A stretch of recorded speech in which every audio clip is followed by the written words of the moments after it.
This is Chicago's very own WGN Evening News at 6. 61 people in 1960 from a tsunami that came in the middle of the night. This fire came in the middle of the night, and people in Maui are going to feel this. Hawaii's governor bracing for more casualties as fires tear across the island of Maui. 36 people have been confirmed killed so far, putting it on track to be the country's deadliest wildfire in more than a century. And emergency officials are focusing now on evacuating residents and tourists as they try to get a hold on the fire. WGN's Dana Rebick has been speaking with people who were able to escape the island. She joins us live from O'Hare. Dana. Well, there are several flights that have arrived from Hawaii today from Maui. United Airlines today announced that it was canceling all of its outgoing flights to the island, instead sending those planes empty in order to evacuate as many passengers off that island as possible. We did have a chance to speak, though, with a woman who is originally from Oak Park. She lives on Maui now, has not been evacuated yet, but it is a very tense situation there, and tonight she shared her experience with us. There's still helicopters flying above my head. There's still, that fire is not contained above us. Emily Severson lives on Maui, just 3 miles from one of the wildfires she fears could creep closer to her home. I'm still missing people close to me, that have lost their homes, and I haven't heard from them. And it's really scary to not know where they are and just be hopeful that the issue is communication and not something else. If you ever been to Lahaina, it looks like a bomb went off. I feel sorry for the people.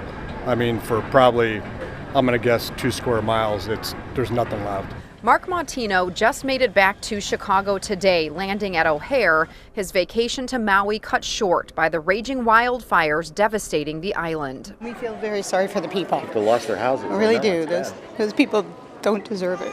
They're hardworking, and yeah, I'm very emotional. So far, officials have confirmed 36 deaths since Tuesday night, warning that death toll could rise. Fires driven by fierce winds from a hurricane passing far south of the island.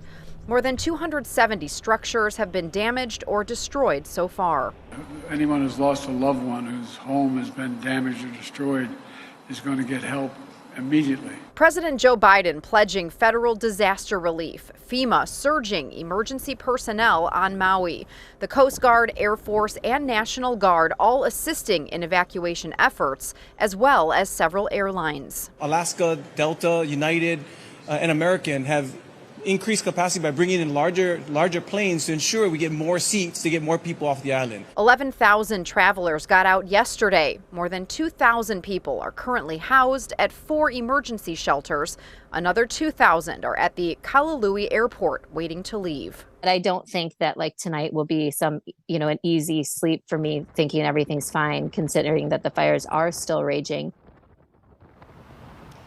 An exact cause of these wildfires still not known, and we are still awaiting an update from officials in Hawaii today. They were expected to address the media mid-afternoon, but so far that press briefing has not happened. Live at O'Hare, Dana Rebick, WGN News. As was mentioned, the wildfires have knocked out cell and internet service in many parts of Hawaii, leaving friends and family unsure if their loved ones are safe. Close to 11,000 homes don't have power. Thousands of people have been forced to sleep in shelters.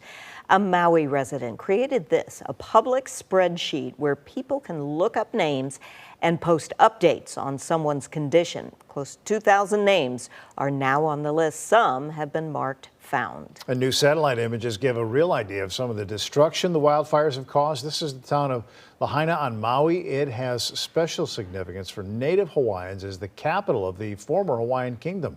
The town had become a hugely popular tourist destination, but many parts have been reduced to dust and rubble. Local leaders say it will take years to rebuild. And stay with WGN for continuing coverage of the deadly wildfires. Coming your way at 6:30, we'll hear from a local volunteer who's heading to help with the emergency efforts. And you can follow all of our coverage at WGNTV.com.